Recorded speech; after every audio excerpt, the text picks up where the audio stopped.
El mundo de mañana. Herbert W. Armstrong les trae la pura verdad sobre las noticias del mundo de hoy y las profecías del mundo de mañana. Saludos amigos, este es Herbert W. Armstrong con las buenas noticias del mundo de mañana. Y ahora mis amigos, prepárense para oír el más maravilloso sermón jamás predicado. Al menos eso es como la gente siempre lo ha llamado. El Sermón del Monte ha sido llamado el más maravilloso sermón, pero ¿lo entiende usted? Usted sabe lo que dice. Pocos alguna vez lo han entendido. Piensan que es maravilloso. Usted sabe, es lo bueno. Como el profeta Ezequiel dijo, he tenido mucha gente que me dice esa misma cosa muchas veces. ¡Oh, qué maravilloso sermón! ¡Y cuán hermoso era! Pero no entienden ni una cosa que fue dicha, nada significa para ellos, no lo entienden y no hacen nada por ello. En verdad no lo consideran en sus vidas. Y la semilla aparentemente no fue plantada y ciertamente nunca brotó. Igual que el profeta Ezequiel dijo que la gente viene y se sienta ante ti como gente que pretende ser pueblo de Dios. Y oye las palabras que les predicas y aquí eres para ellos como músico que toca un muy maravilloso instrumento y que cantas canción muy maravillosa y oye tus palabras que es música maravillosa para sus oídos y oye tus palabras pero no las practican. Bien, no captamos algo de esto que en verdad hará un cambio en nuestras vidas y yo tenía algo que no teníamos antes de agotar nuestro tiempo. Veamos si no hay cosas aquí que ustedes nunca han visto u oído antes. Hemos oído acerca de este sermón, exacto como ha oído acerca de Jesucristo. Pero ¿conoce su mensaje? ¿Por qué usted nunca ha oído el verdadero evangelio de Jesucristo? ¿Por qué es que la gente de nuestro tiempo no sabe lo que Cristo predicó? Parece conocer el mensaje, no saben que Jesús estaba predicando acerca de gobierno mundial y acerca de las condiciones en este mundo de ahora mismo, ni de lo que va a pasar en el inmediato futuro, en el mundo de mañana, justo al frente de nosotros hoy. Bien, Cristo estaba interesado en las condiciones mundiales, estaba interesado en lo que sucede en el mundo hoy, y nos dijo acerca de que Él mismo va a poner fuera los asuntos enredados de los hombres que tienen tan perplejo este mundo, tan abatido de miedo. Y nos traerá paz al fin. Esto viene, pero no viene de la forma como la gente piensa. Él inició, pero no se metió en esta cosa de gran pregonero. Así que regresemos y notemos el prefacio al tiempo que nos introducimos en la armonía de los evangelios de Mateo, de Marcos, de Lucas y Juan. Y recuerde que los 4 evangelios fueron escritos acerca de la misma cosa, la vida de Jesucristo, las cosas que Él hizo, las cosas que dijo. Así que en el tiempo de la secuencia estuvimos en Lucas capítulo 6, y quiero leer esto de nuevo. Comenzando con verso 12. Aconteció que en aquellos días, cuando Jesús fue a un monte a orar, bien, Él no fue a una sinagoga pública, ni oró ante todos para hacer un gran show e impresionar a otros con sofisticada retórica y oraciones muy elaboradas, sino que entró al monte lejos de toda la gente, donde el único que le oía era su Padre en el cielo. Usted va a ver que en este mismo sermón Él le dice a usted y a mí cómo orar y cómo no orar públicamente ante otros para que otros oigan, sino privadamente ante Dios, para el eterno Dios, para que nuestro Padre en el cielo oiga. Así que se introdujo en el monte para orar y continuó toda la noche en oración a Dios. Y cuando fue de día llamó a sus discípulos y escogió a 12, a los que también llamó apóstoles. Bien, iban a ser sus embajadores, iban a ser sus emisarios portando su autoridad, enviados a pueblos de este mundo, representándolo a Él y a su gobierno y a su reino, el reino de Dios. Pero su reino no es de este mundo, es decir, de esta era, de este tiempo, de este presente modelo de cosas que los hombres han formado como la civilización de esta tierra hoy. Bien, él seleccionó a estos 12 discípulos, los que iban a ser los apóstoles de todos los discípulos que lo seguían y que él había llamado a cada uno de ellos, y ahora iba él a orar toda la noche para que pudiera acercarse suficiente a Dios y tener la sabiduría, el entendimiento para saber cuáles Dios había seleccionado, cuáles deberían ser escogidos y seleccionados. Como dije antes, ellos no vinieron y dijeron, nos gustaría un empleo, nos gustaría trabajar para usted, queremos ingresar al ministerio y pensamos, y también sabemos que los fariseos y los líderes de las sinagogas lo han llamado usted falso profeta, pero pensamos que usted es recto y quizás ellos no nos emplearían, pero puede que usted sí. Bien, queremos un empleo. ¿Cuánto paga usted si fuéramos a trabajar para usted en predicar? Eso es parecido a como la gente podría hablar hoy. Un ministro vino a mí hace tiempo en Oregón y dijo, bien, acabo de casarme, dijo, he estado en activo por varios años, era un ex predicador y dijo, ¿sabe usted de alguna vacante de pastor en este condado? Porque quisiera en este condado. Mi esposa es muy solvente con algún dinero, pero usted sabe, tengo demasiado orgullo para permitir que mi esposa me sostenga y tengo que ir a trabajar de nuevo.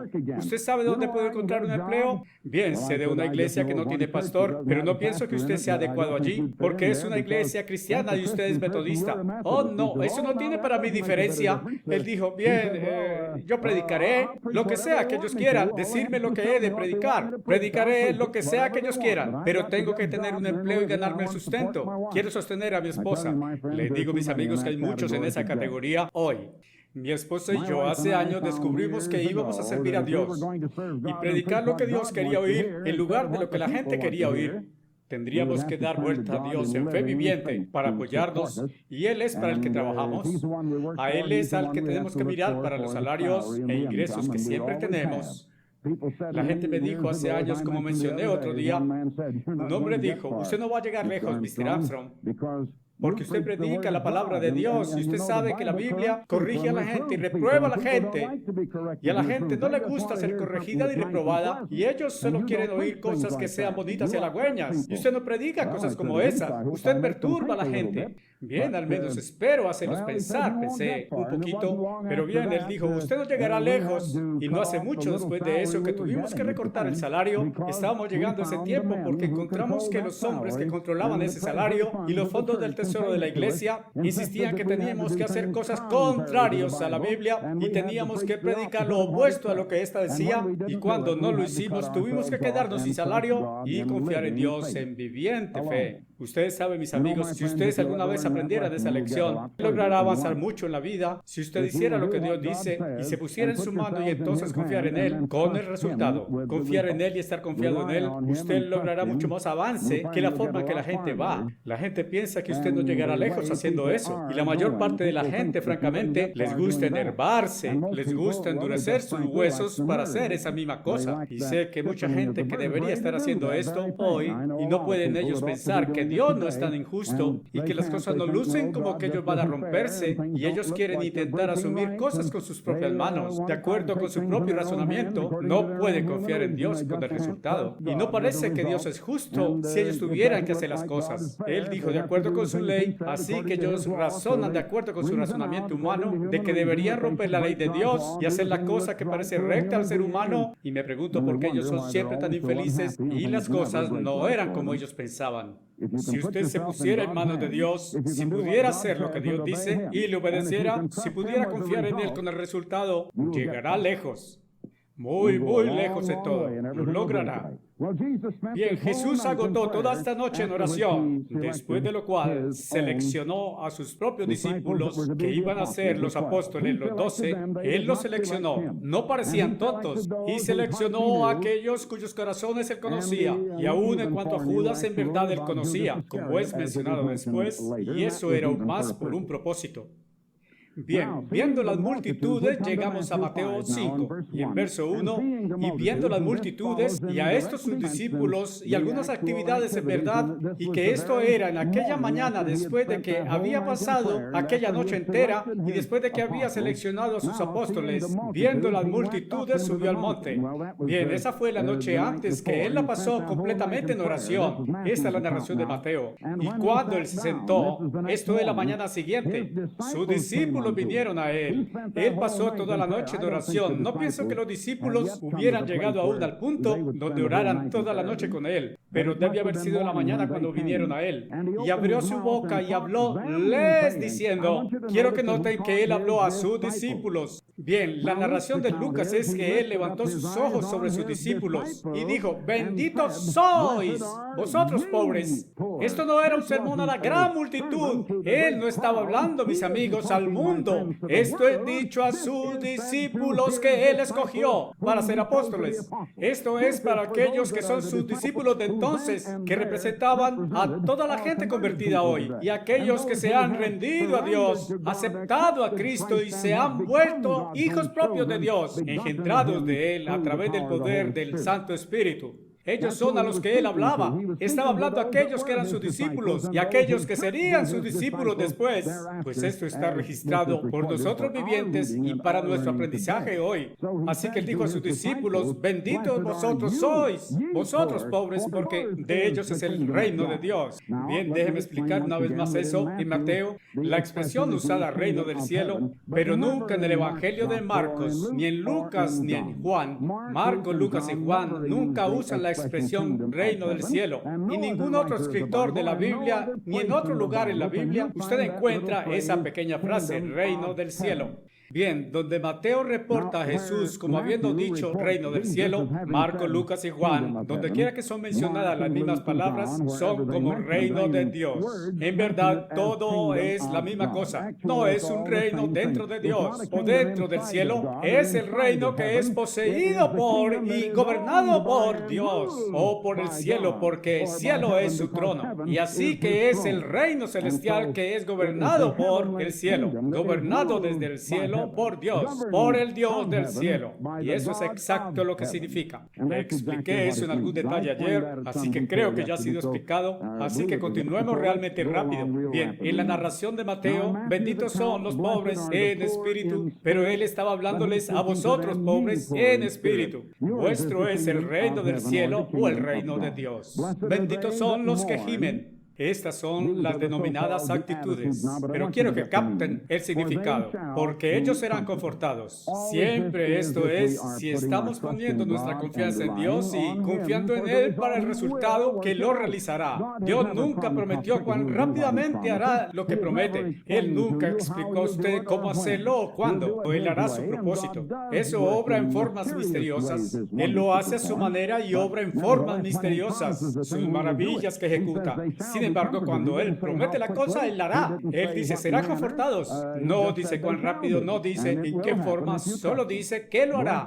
Y así ocurrirá si confía en Él. Benditos son los mansos, ellos heredarán la tierra. Ustedes saben lo que les dije de la profesora de escuela, que vino a mí y reclamó los $5 que yo había ofrecido, por si alguien me diera algún pasaje en la Biblia de alguna esperanza o promesa de que alguien ahora vivo pudiera haber ido al cielo. Y ella me citó un poco después aquí, benditos son los que han sido perseguidos por causa de justicia. Es en el verso 10 aquí, en Mateo 5, verso 10. Benditos son los que han sido perseguidos por causa de justicia, porque de ellos es el reino del cielo. Y le pedí si sabía la diferencia entre de y en, y que no dice reino del cielo, sino del cielo, exacto como el banco de Morgan en New York City, y si estaba el banco dentro del señor Morgan, y que no era nada que subiera dentro de él, que era el banco que él poseía, pertenecía a él. Y el reino de Dios es el reino que Dios posee, que pertenece a Él. El reino del cielo es poseído en el cielo, pertenece al cielo, pero no está en el cielo. Así que de inmediato volteé a verso 5 y dije, ¿qué hace usted con esto entonces? Benditos son los mansos, ellos heredarán la tierra. Ella estaba un poco perpleja. Dijo, bien, no sé, pero supongo que si usted va a ser manso, permanece en la tierra y si es perseguido, tiene que ir al cielo. Y dije, esa es una especie de situación peculiar. Y entonces cuestioné si estaba calificada para ser profesora de escuela y si sabía la diferencia de significado entre la palabra de y la palabra en. Pero ahora observe, benditos son los mansos, ellos heredarán la tierra. Conocí un hombre en un tiempo que estaba más que debilitado y le dije, bien, no tiene que estar debilitado, usted puede ser fuerte, quiero decir fuerte en propósito y en carácter y en toda suerte de cosas. Físicamente, él estaba bastante fuerte, no significaba físicamente, pero actuaba con debilidad y sus paisanos mantenían diciéndole que él era débil y nada podría hacer, que no lo intentaba, mantenían diciéndole que él pudiera pudiera si pensara que él podía. Alguna vez leí ese libro, olvidé el nombre del autor, Alison Sweet Martin, algo como eso. Yo retenía el nombre de viejos autores de libros, solía leerlo cuando yo era joven, hace años. En fin, el título del libro es Puede quien piense que puede. Logré leer una copia de él de una librería de segunda, no hace muchos años, cerca del colegio aquí en algún lugar, no sé quién lo tiene justo ahora. De algún modo ha estado cerca alrededor y espero que esté en la librería, debería estarlo. Me gustaría leerlo de nuevo, lo leí hace años y años. Pero hay mucha verdad en eso. Podemos si pensamos que podemos. Bien, este hombre pensó que era débil y su nombre era Claudio. Dijo que él sabía el significado del nombre Claudio y dijo que significa débil. Bien, dije, eso es una sorpresa para mí. Voy a examinar el significado del nombre también. Y cuando lo examiné vi que el significado del nombre Claudio era M-A-N-S-O, manso, no débil en todo.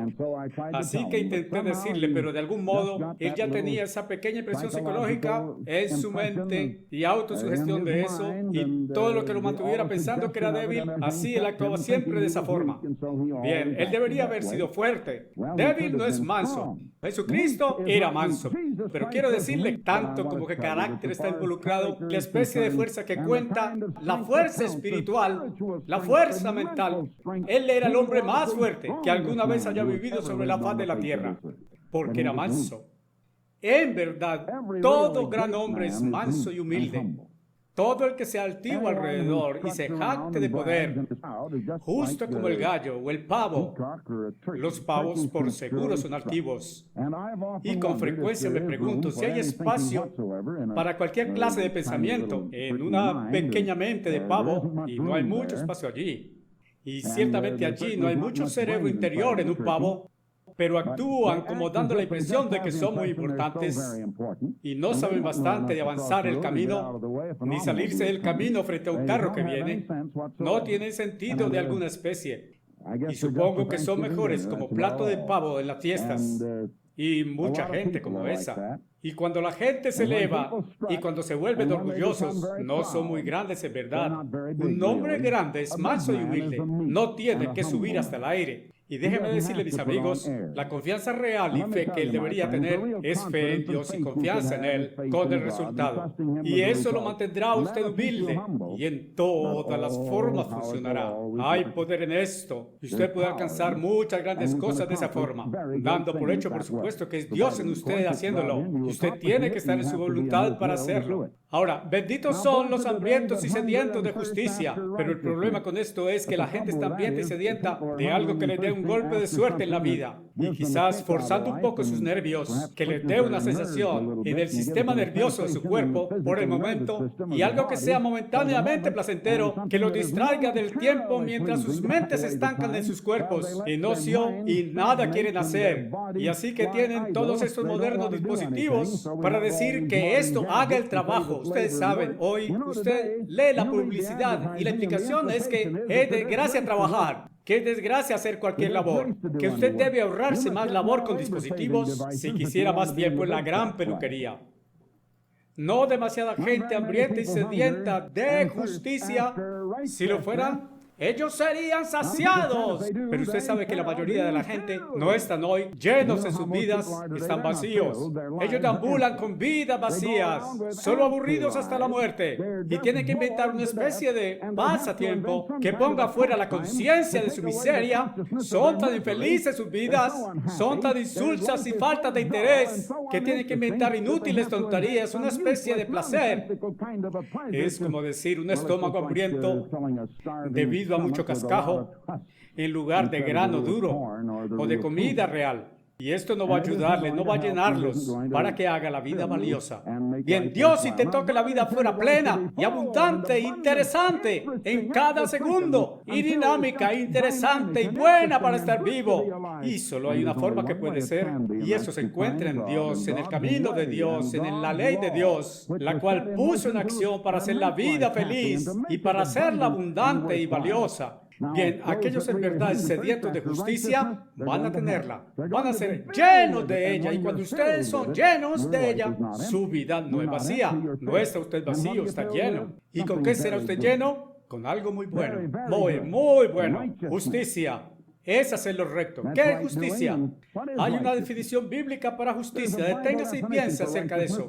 Atrás en Salmo 119, verso 172. Todos tus mandamientos son justicia. Los mandamientos de Dios, el camino de Dios son justicia. Ahora ve usted de lo que tiene que tener para estar lleno, los mandamientos de Dios. Y ese es el camino de Dios. Y ese es el camino que inicia la marcha. El camino que los hombres necesitan. Ese no es el camino que los hombres quieren. Ese no va de acuerdo con la razón humana. La mente carnal humana es enemistad contra Dios. Esta piensa en verdad que todo lo de Dios es errado y piensa que hay un mejor camino. Siempre queriendo argumentar por un camino que parece mejor a la mente humana. Y entonces estas pobres personas ingenuas se preguntan por qué todo está yendo mal. Conozco gente como esa y usted no puede hacer algo por ellos. Están tan estructurados que son correctos. Están sufriendo, sus vidas son vacías, llenos de temores por el futuro. Sus vidas son una carga. Pero son tan obstinados que no aceptarán, no se arrepentirán de esa misma cosa que está causando todos sus problemas, su propio peor enemigo que no pueden ver. Bien, benditos son los misericordiosos. Mucha gente no tiene mucha misericordia. Todos quieren que Dios tenga misericordia, aunque ellos no. Es una buena cosa que Él hace, que no es como los seres humanos que toman venganza sin ninguna misericordia. Benditos son los misericordiosos, ellos obtendrán misericordia. Si usted quiere tener misericordia, y todos estamos llegando al punto en que vamos a necesitar mucha, pero le digo que, bien, mejor que sea misericordioso.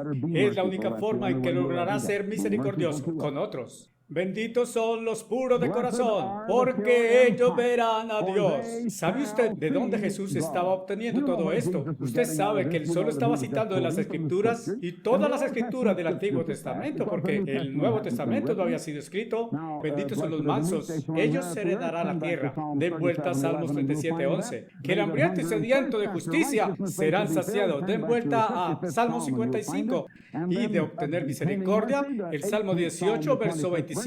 Proverbios 11:17. Ahora Él dice, benditos los puros de corazón, ellos verán a Dios. Si usted en verdad es puro de corazón. Bien, Él estaba simplemente exponiendo el Salmo 24, versos 3 al 5. Den la vuelta y lo encuentran. Y otra vez Jesús dijo, benditos los pacificadores, aquellos que hacen la paz. Usted sabe el camino de paz, porque ellos serán llamados hijos de Dios. Benditos son los que han sido perseguidos por causa de la justicia. Citamos eso hace un minuto. De ellos es el reino de los cielos. Y otra vez, usted lee en el Nuevo Testamento que todos los que vivieren piadosamente en Cristo Jesús sufrirán persecución. Todos los que vivieren piadosamente en Cristo Jesús sufrirán persecución. Porque, ¿sabe por qué? Si usted vive piadosamente en Cristo Jesús, usted va por el camino de la ley de Dios. Usted está viviendo el camino de Dios. Es el camino que lo hace feliz.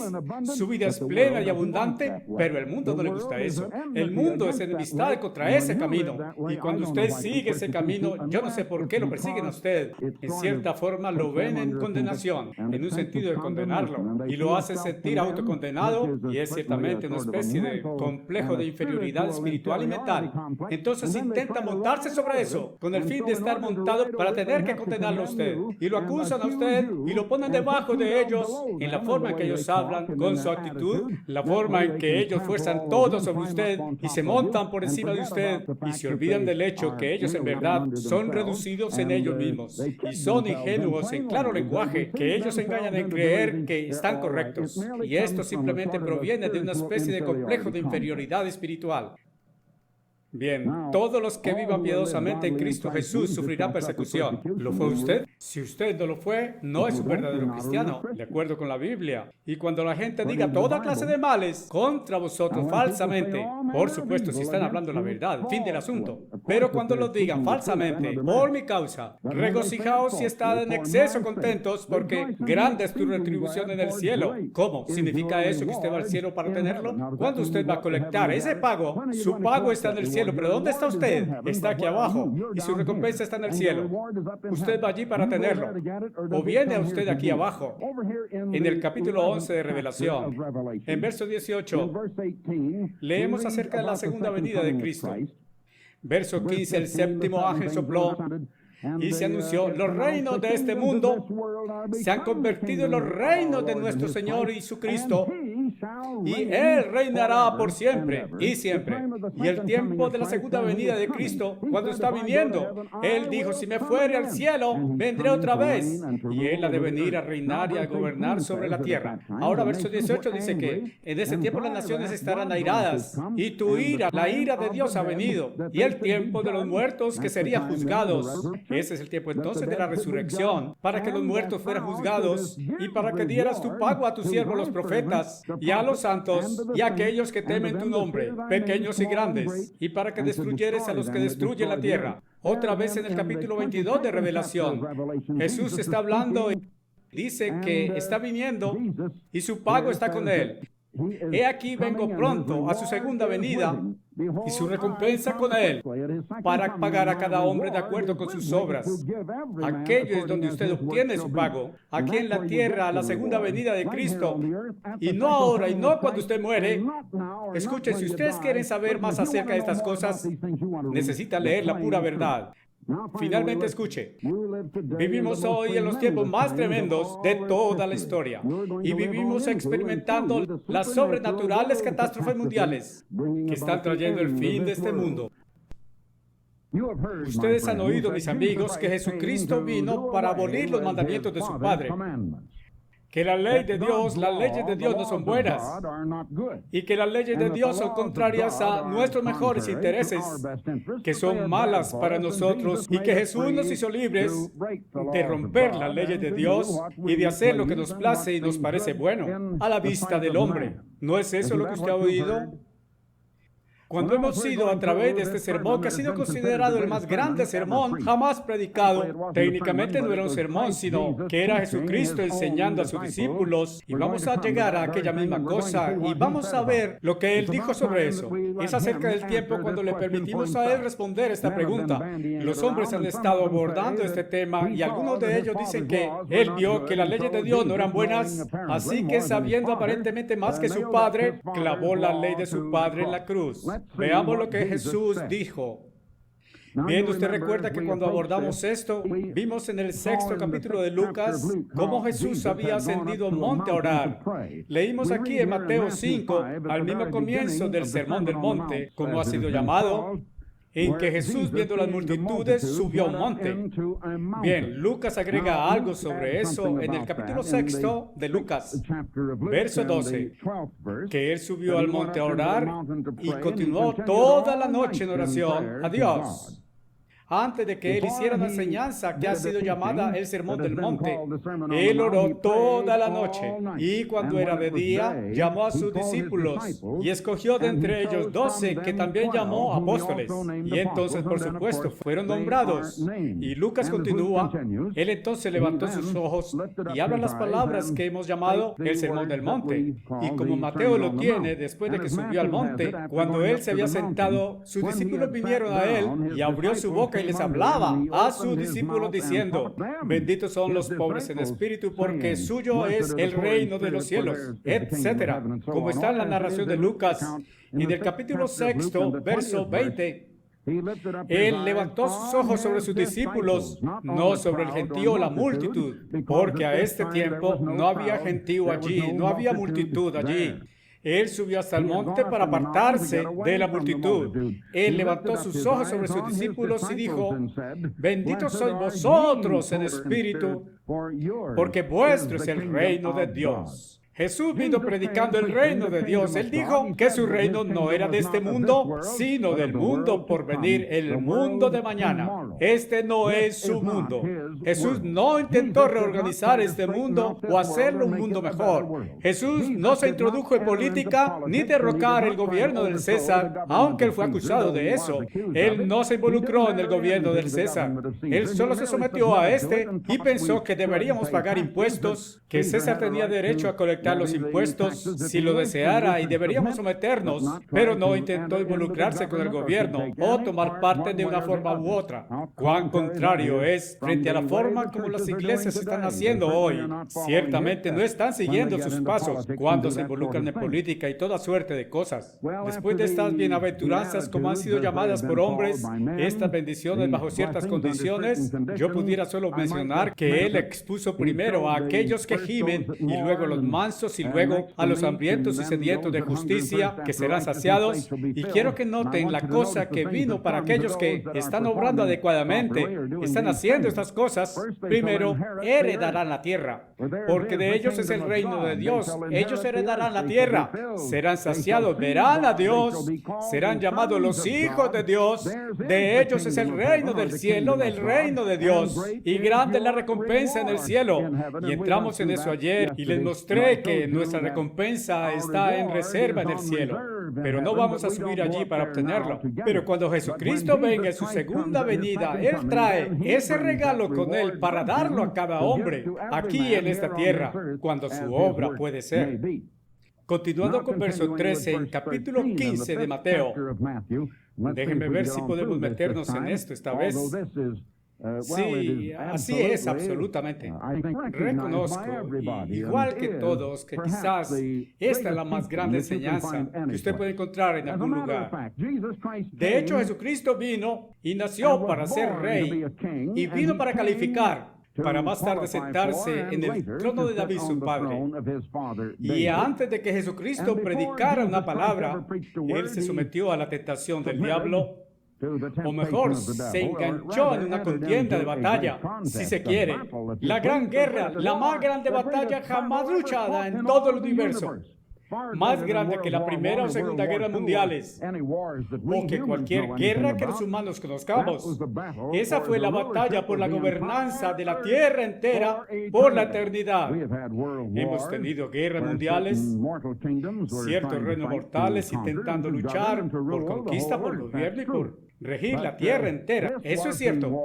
Pero esta era la guerra que quería determinar quién iba a gobernar la tierra. Porque lo vimos, lo creímos o lo entendimos, o no. El invisible Satanás, el diablo, es el diablo, el gobernador de este mundo oscuro de hoy y ayer.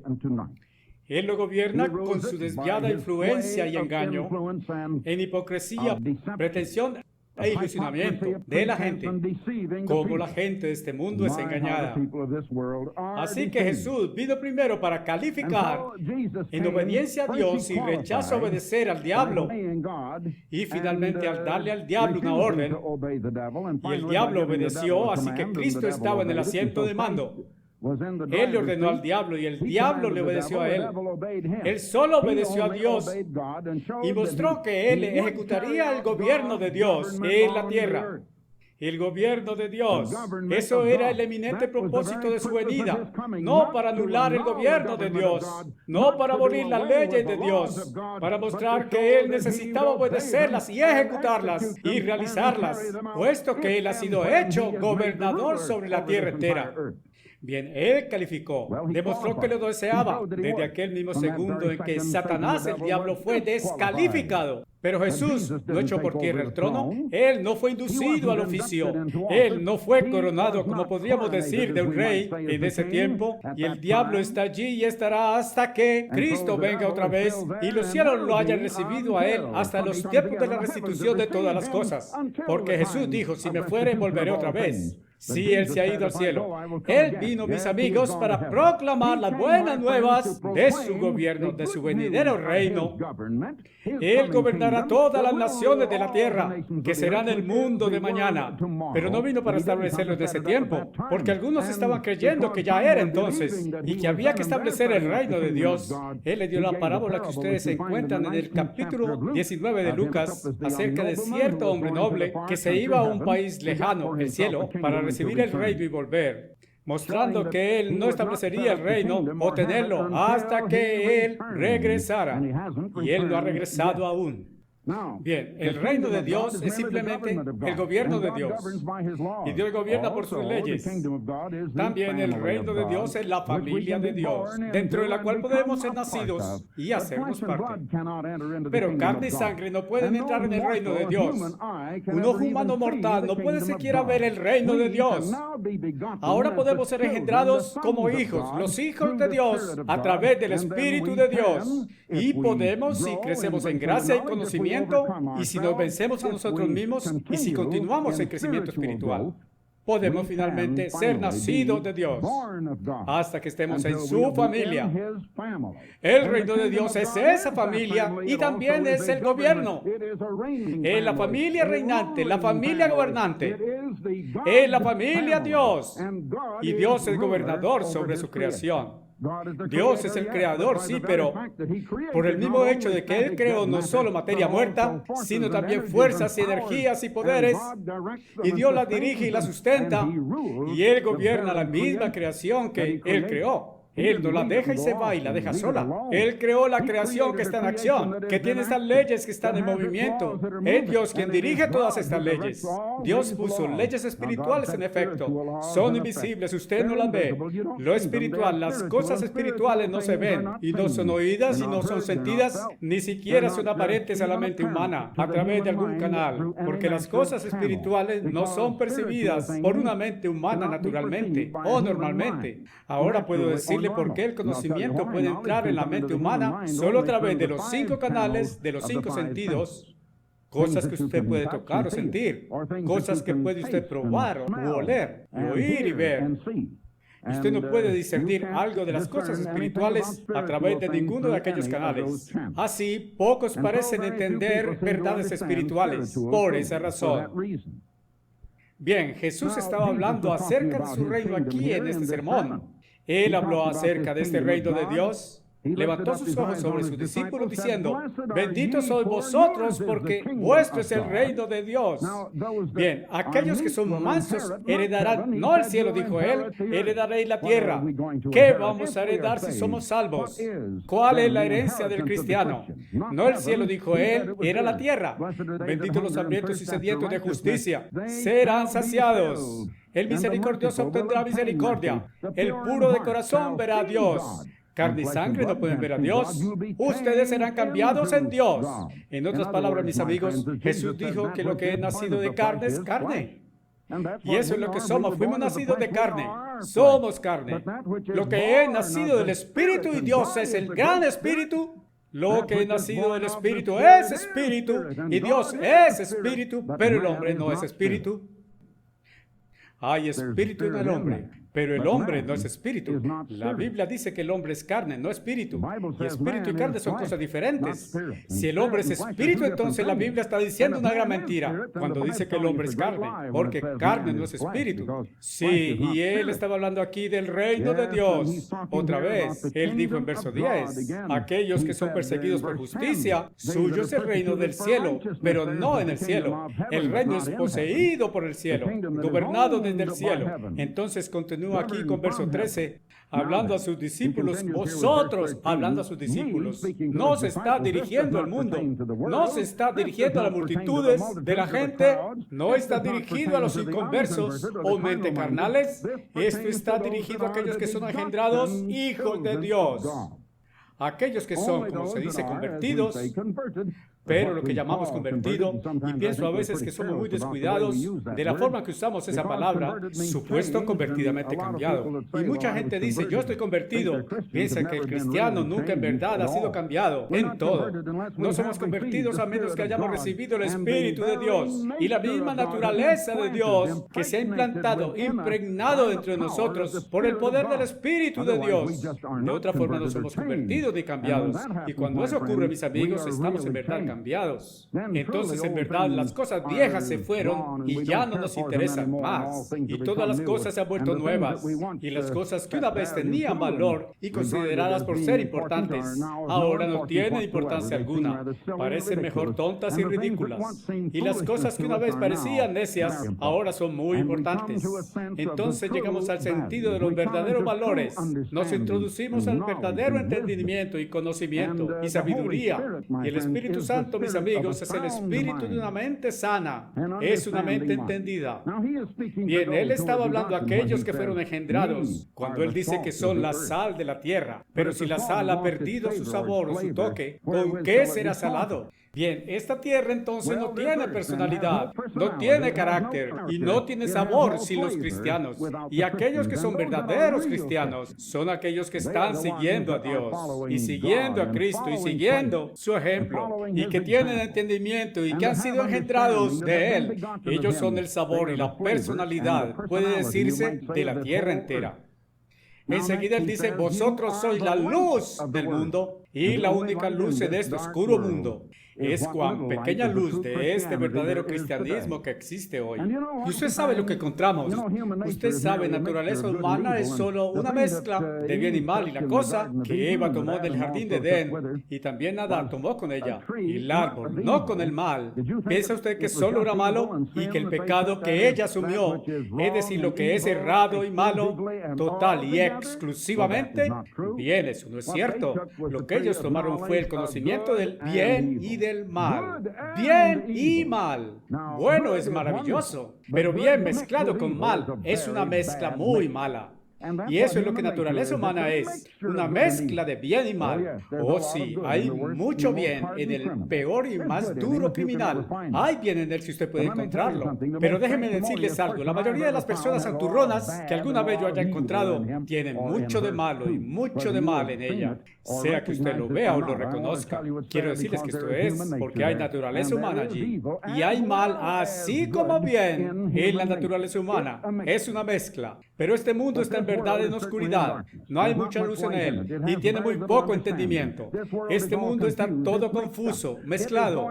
Este va por el camino que parece recto a los ojos humanos. Pero Dios dice que el camino que parece recto al hombre, el fin de él son caminos de muerte. Y todo lo que encontramos es muerte e infelicidad, vacío y pobreza y sufrimiento, y temores y preocupación.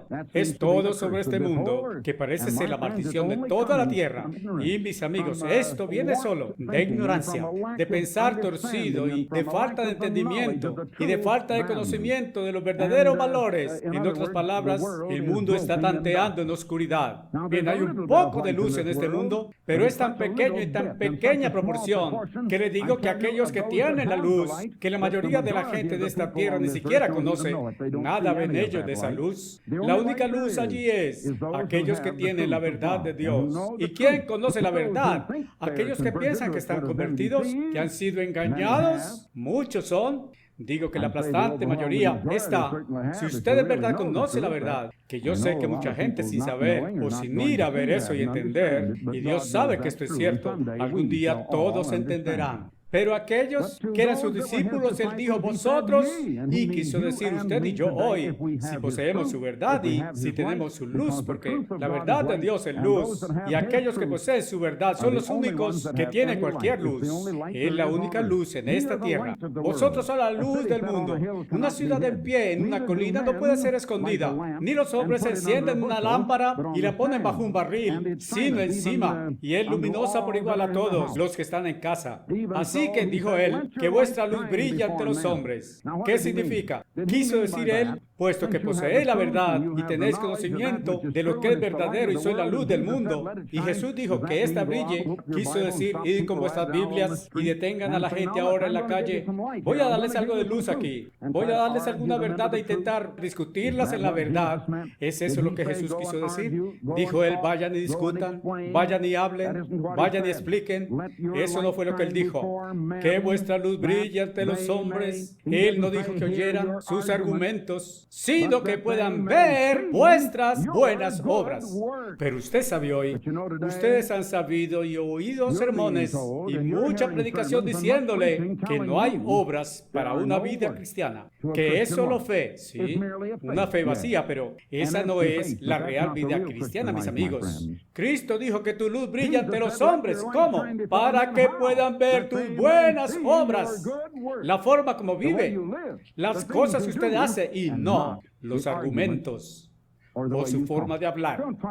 No intente argumentarle a alguien de la verdad, mis amigos. Dios ha dado a cada uno una mente que es libre e imbuida de libre albedrío.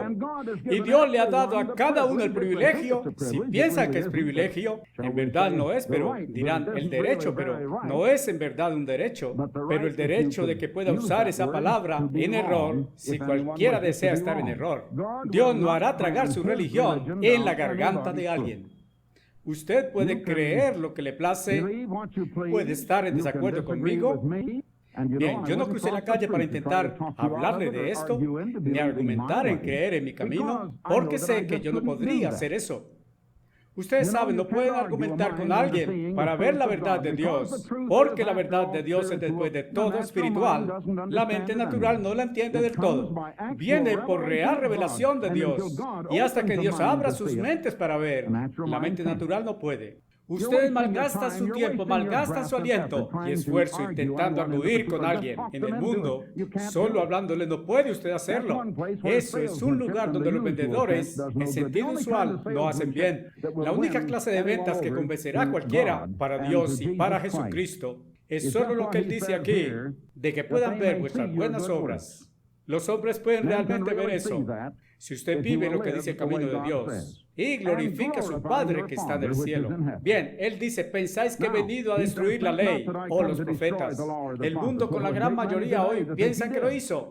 Dicen, porque Jesús vino a abolir esa ley. Dijo, no he venido a destruir la ley o los profetas. No he venido a destruir, sino a cumplir.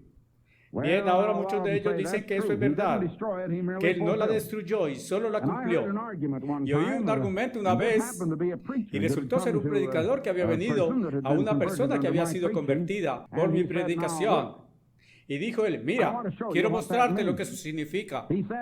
Él dijo, yo te debo $1 o quizás tú me debes $1.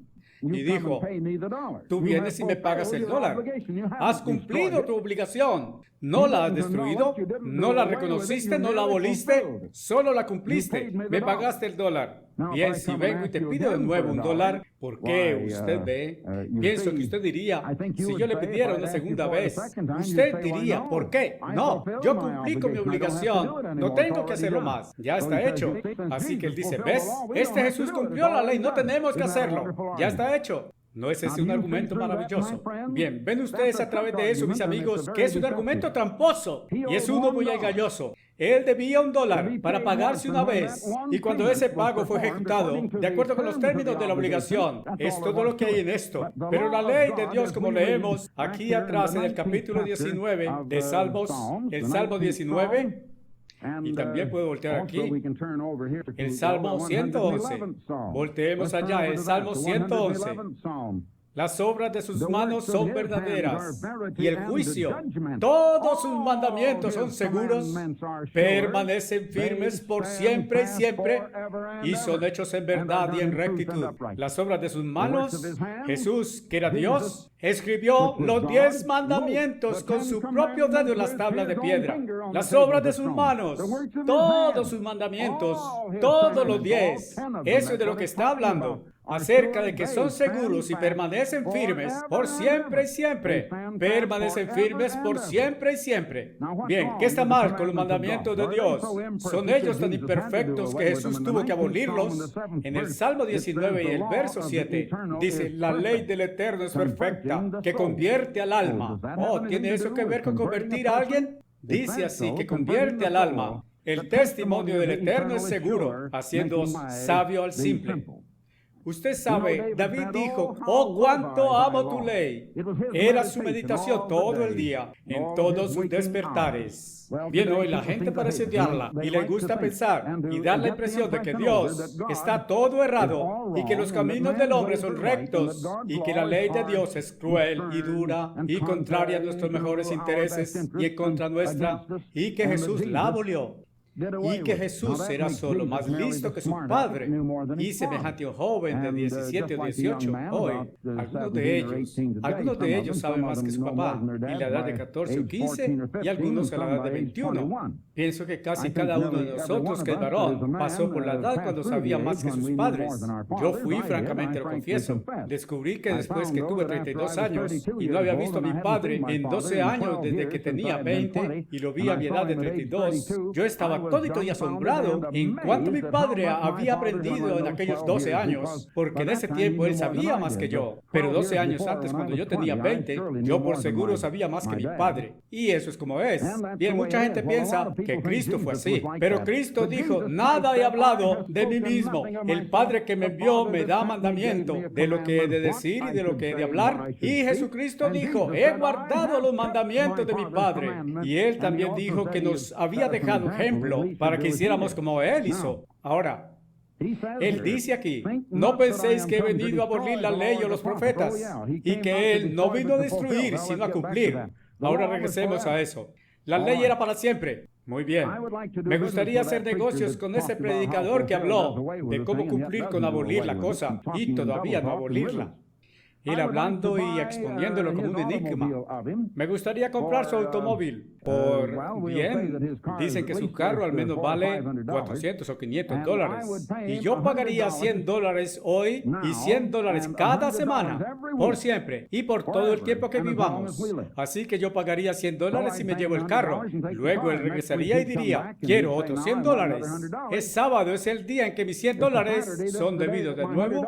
Yo digo, oh no, ajá. Yo cumplí mi obligación, pagué los $100 la semana pasada. Usted ve de acuerdo con su propio argumento. Yo he cumplido la obligación. No tengo que ejecutarla en adelante. Mi carro vale $400. Por supuesto, él calculó $100 por semana. 52 semanas usted tendría $5,200 por un carro que podría valer $500 o $600. Pues es un carro viejo. Y él probablemente pensaría que iba a engañarme, excepto que ganaría el tiempo cuando vino a colectar sus segundos $100. Pienso que se encontraría con que no voy a pagarlo, de acuerdo con sus propios argumentos. Yo cumplí mi obligación cuando la pagué una vez. El punto que quiero hacer es este. El contrato original le dice a usted cuántas veces ejecutarlo. Implica cumplir el contrato. La ley de Dios es algo que está eternamente en efecto. Es continua, día tras día. Bueno, un mandamiento es cada semana. Sí, cada semana. Y mucha gente piensa que ha sido abolido también. Mucha gente piensa que Jesús lo cumplió. Bien, si Dios se hubiera dicho, mi sábado guardarás por un número de sábados hasta el mismo tiempo que Cristo es crucificado, bien, por supuesto, hubiera expirado, y aunque eso terminó al tiempo en que Él murió en la cruz, fue ordenado por siempre. Y pregúntese si alguna vez lo notó en Éxodo 31, atrás aquí donde dijo que el sábado es señal entre Dios y su pueblo por siempre. Porque en 6 días hizo el Eterno los cielos y la tierra, y en el séptimo día reposó y se refrescó. Y esa es una señal para siempre entre Dios y su pueblo. Bien, cada semana para siempre. Y eso significa por siempre, solo significa eternamente, sin fin, por el tiempo en que los factores interesados existan. Los factores interesados allí son la gente, y teniendo día y noche en sus tiempos, o un día una vez por semana, cada 7 días cuando sucediera. Podría mencionar una vez más que si ustedes quieren la verdad sobre ese asunto, escriba por nuestro folleto sobre el sábado. ¿Cuál es el sábado del Nuevo Testamento? Si quiere tener eso claro en su mente y no estar enredado sobre eso más. Y entonces, de nuevo, ¿qué acerca de esta cosa del tiempo que está mezclado? ¿Y qué acerca del día en que Dios reposó de su creación? ¿Hay forma de saber qué día de la semana eso sería hoy? Escriba por el folleto. Se ha perdido el tiempo. Se ha perdido el tiempo. Pídalo con su nombre. Bien, quiero que observe. Jesús dijo, por cierto os digo, Él no vino a destruir, sino a cumplir. Y la ley fue por siempre y su cumplimiento. Él en verdad puso el ejemplo que deberíamos cumplir. Y usted sabe que en Romanos 13:8, amor es el cumplimiento de la ley. Y es el amor de Dios derramado en nuestros corazones. Y Santiago dijo, cumplid la ley real, de acuerdo con la Escritura. Haréis bien y si no cometéis pecado. Así que debemos cumplir la ley o cometer pecado. Y él prosigue para mencionar 2 de los 10 mandamientos como 2 partes o los puntos de la ley, y dice que si fallamos en un punto nos hacemos culpables de todo. Bien, escuchen, Jesús dijo, Porque de cierto os digo, aunque pasen el cielo y la tierra, ni una jota ni una tilde de ningún modo pasará de la ley, hasta que todo se cumpla o se alcance. En otras palabras, si el mundo entero estuviera cumpliendo esa ley, cualquiera entonces que rompa uno de esos pequeños mandamientos, que usted piensa que es el menor y no querrá guardarlo, cualquiera que rompa uno de estos menores mandamientos y enseña a los hombres así, será llamado el menos en el reino del cielo. El reino de Dios, eso será aquí en esta tierra. Porque os digo, excepto que vuestra justicia exceda la justicia de los escribas y fariseos, de ningún modo entraréis en él. Bien, cualquiera que intentara romper el menor de ellos, pero cualquiera que guarde los mandamientos y enseñe, será así grande en el reino de Dios.